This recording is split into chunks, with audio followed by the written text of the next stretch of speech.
안녕하십니까. 언제나 소비자편에서 방송하는 콘스탄트 김입니다. 이번 시간에는 돈 버는 증여상속이 되겠습니다.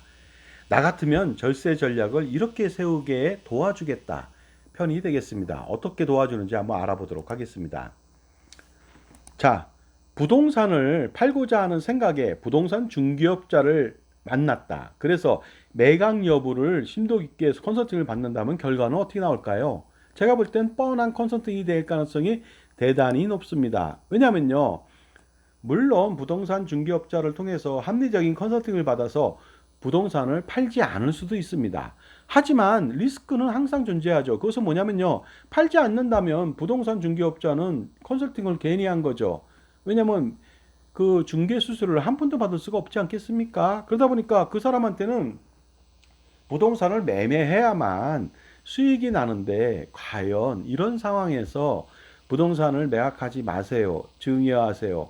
이런 식으로 컨설팅을 할 수 있는 사람이 과연 몇이나 될까요? 그러다 보니까 제가 이랬을 때는 정말로 뻔한 컨설팅이 예견되니까 다른 방법을 찾을 필요가 있다고 말씀드릴 수가 있습니다. 감히. 그리고요. 이혼을 고려하고 있습니다. 그러다 보니까 이혼 전담 변호사를 만났다고 가정해 보겠습니다. 그랬을 때 만약에 합리적인 판단을 통해서 상담을 통해서 이혼을 하지 않게도 할 수가 있겠죠. 하지만 마찬가지 리스크가 발생할 수가 있습니다. 과연 이혼 소송을 해야만 수익이 날 수 있는 변호사 입장이라면 어떤 결과가 나올까요? 예? 제가 볼 때는요. 상담료만 받는다면 상담료가 많다면 이혼까지 갈 필요는 없지만 상담료보다는 이혼 소송에서 소송비가 더 많은 비용이 들겠죠. 그렇지 않을까요? 그러다 보니까요. 물론 합리적인 판단을 해 주실 수 있습니다. 그러나 어떻습니까? 이혼 상담하러 간다면 당연히 이혼할 것 같다. 이런 생각이 들지 않겠습니까? 그리고요. 뻔한 질문이 있습니다. 식당에 처음 가는 식당에 가서 이런 말을 합니다. 이런 말 많이 하거든요. 이 식당에서 가장 맛있는 메뉴가 무엇입니까? 맛있는 메뉴가 무엇입니까? 하고 물어봐요. 이거 뻔한 질문이거든요. 굳이 할 필요 없죠. 물론 가장 맛있는 메뉴를 선택해서 그 사람이 선택해서 추천한 대로 받아서 먹을 수 있습니다. 도움을 받을 수가 있습니다. 하지만 리스크가 있겠죠. 그렇다면 가장 맛있는 메뉴 말고 나머지는 맛이 없다는 것입니까? 그렇지 않겠죠. 그렇게 이 식당에서 가장 맛있는 메뉴가 뭐냐고 물어보면요. 주인은 이렇게 말할걸요. 다 맛있습니다. 그런데 특별히 이게 더 맛있네요 하고 제공하는 그 음식이 가장 비싼 거면 어떻게 하시겠습니까? 그러다 보니까 어떻습니까? 괜한 질문을 하는 것이 아닌가. 이런 생각 한번 해보신 적 있습니까? 그리고요. 어물전에 가서 시장에 가서 저녁 생선찌개 하려고 이 생선 싱싱한가요? 하고 물어보면은 싱싱하지 않습니다. 오늘 안 팔면 내일 폐기시켜야 됩니다. 이렇게 말하는 사람 들어보신 적 있습니까? 당연히 물론 뭐 정직한 상인이라면 정직하게 말하겠죠. 하지만 그런 사람이 몇이나 되겠습니까? 정확한 답변을 받을 수 있지만 이 생선 싱싱합니까? 물어봤을 때 괜히 한 질문이 되겠습니다. 왜냐하면 싱싱하지 않은 그 생선을 좌판에 깔아놓고 팔지도 않겠지만 다소 상대적으로 싱싱하지 않더라도 싱싱하다고 말해야 되는 거 아닙니까? 그러다 보니까요. 상인이 건네주는 생선을 덥석 받으면 그 생선이 그 중에서 가장 싱싱하지 않을 수도 있는 리스크가 있다는 점도 기억해 두실 필요가 있습니다. 자, 그렇다면요. 사례를 통해 알아보도록 하겠습니다. 늙은 부자 신도가 있습니다. 재산이 많습니다. 그런데 재산을 자녀한테 나눠주려고 하고 있습니다. 증여하려고 계획을 세우죠. 그랬더니 여기서 많은 사람들이 어떤 말을 통해서 이 사람한테 조언을 해줄까 제가 한번 상상을 해봤습니다. 그렇다면요, 이런 조언이 가능하지 않을까요? 늙어서 재산을 자녀들한테 다 주고 나면 뒷방 늙은이 신세가 되고 이빨 빠진 호랑이 신세가 되니까 쓸쓸하게 살아야 되고요. 비참하게 살아야 되고 그 많던 재산 자녀한테 주고서 용돈 받아 사는 아주 불행한 아주 처참한 초라한 처지로 전락됩니다. 그렇기 때문에 절대로 재산을 주면 안 됩니다. 재산을 증여하게 된다면요. 재산도 잃고 자식도 잃고 생명도 잃을 수가 있습니다. 따라서 절대로 죽을 때까지 재산을 넘겨주면 안 된다 하는 이러한 합리적인 조언을 받을 수도 있겠죠. 제가 볼 때는 합리적인 것 같습니다. 하지만 그렇다고 해서 증여를 하지 않는다면 나중에 상속세 폭탄을 맞거든요. 현명한 그 조언을 하셨어야죠. 그러면 증여를 하면서도 현명하게 재산권을 지킬 수 있는 방법이 있는데 무조건 주지 못하게 한다. 무슨 속셈 있는 거 아닙니까? 그러니까 재산을 절대로 자녀한테 주지 말고 간직하라고 얘기를 합니다. 이 말이 비교적 맞는 말일 수도 있지만 다른 의도가 숨겨져 있다면 어떻게 되겠습니까? 가령 헌금이나 시주를 더 받을 심산으로 그렇게 조언한다면요. 그런 욕심이 있다면 잘못된 컨설팅을 하는 것이죠. 잘못된 조언을 하는 것이 아니겠습니까? 그런데 이 말을 듣고 나서 자녀들한테 재산을 한 푼도 증여하지 않았다면 결과는 어떻게 되겠습니까? 나중에 이분은요 돌아가시면서 상속세 폭탄을 맞게 됩니다. 그리고 평생 살아있는 동안에 각종 세금에 시달려야만 되겠죠. 건강보험료, 재산세, 종부세, 양도세, 종합소득세는요 최악입니다. 죽을 때까지요 수십 년 동안 주택을 보유하고 있는 한, 부동산을 보유하고 있는 한 반드시 세금을 내야 되기 때문에 그렇습니다.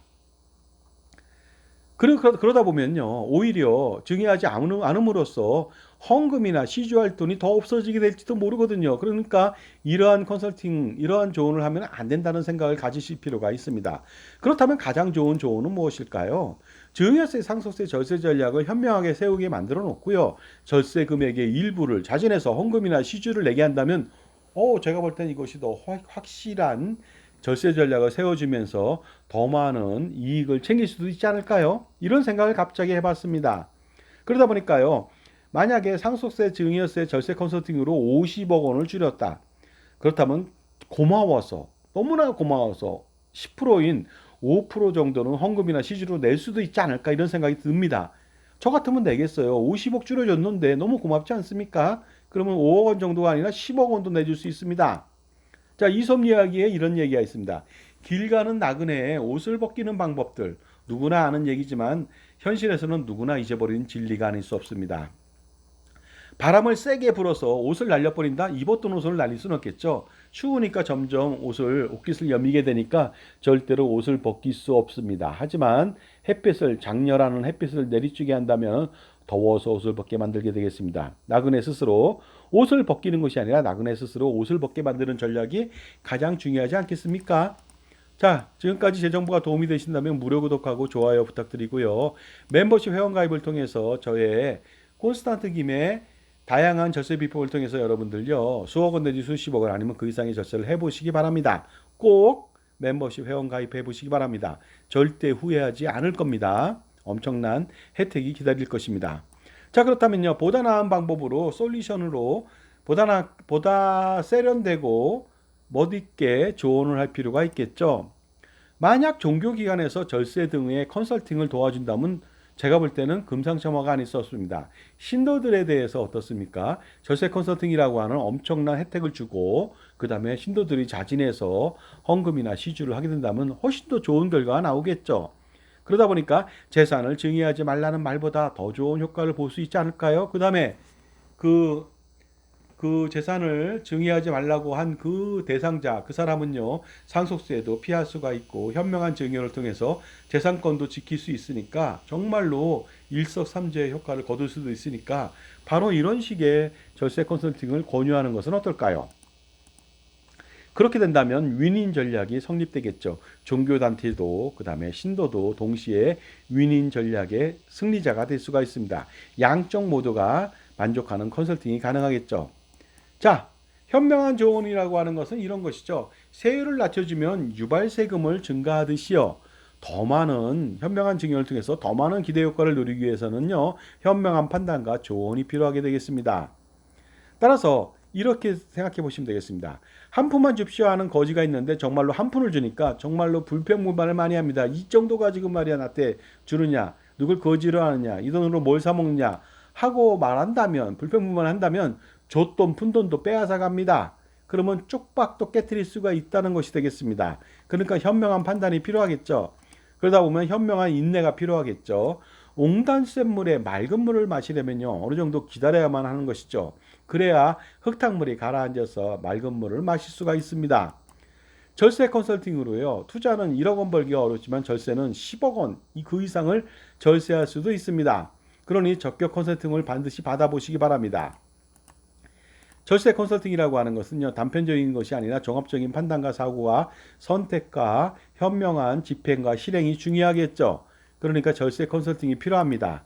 따라서 종합자산관리사 절세 컨설팅을 할 수 있는 덕목이 있습니다. 풍부한 해당 분야에 대한 지식하고 다양한 경험 그리고 자신만의 솔루션 그 다음에 무엇보다도 금융기관이나 판매인의 입장이 아니고요. 금융기관 소속해 있지 않은 여러분 편에서 여러분을 위해서 설계해 주는 사람이 필요하겠죠. 그래야만 전쟁에서 피해를 식별해야만 전쟁에서 승리할 수 있듯이요. 자신의 편에 종합자산관리사의 현명한 조언을 받아서 평생 100년 동안의 자산관리, 투자와 절세에 엄청난 금액을 절세해 보시기 바랍니다. 자, 자산가라면 엄청난 고민이 많이 있습니다. 정말로 많거든요. 잘 보시기 바랍니다. 이거 한 방에 해결할 수가 있습니다. 콘스탄트 김의 NGP 플랜을 통해서 실행할 수가 있고요. 할아버지, 아버지, 손자녀 3대에 걸쳐서 100년 동안의 세금 우산, 절세 전략, 투자 전략, 그 다음에 어떻습니까? 100년 대계, 그리고 자자손손 플랜을 실행시킬 수가 있는데 100년 동안에 얼마나 많은 재산을 줄여주고 절세 전략을 통해서 그 절세 금액을 줄여주고요. 그 다음에 얼마나 많은 재산을 불려주겠습니까? 연단위 8%, 10% 투자 수익률 벤치마크 수익을 추정하면서요. 자, 컨스탄트 김의 NGP 플랜 세미나 그래서 참석해 보시기 바랍니다. 2024년도 9월달 세미나는 9월 6일 금요일 오후 2시, 9월 7일 토요일 오후 2시에 각각 합니다. 강남역 공간 이지에서 하고요. 신청 방법은 3만 원만 입금하시고 저한테 성함하고 그 다음에 그 수강 회차, 세미나 참석 회차를 기재해 주시면 되겠습니다. 보시는 바와 같이 강남역 5번 출구에서 197m 약도를 참조해 보시면 되겠습니다. 자, 지금까지요. 어떻습니까? 콘스탄트 김의 절세 전략 이런 부분에 대해서 만족하십니까? 앞으로도 보다 많은 절세 전략을 위해서 연구해 나가겠습니다. 그러니 앞으로의 영상들도 꼭 시청해 주시기 바랍니다. 감사합니다.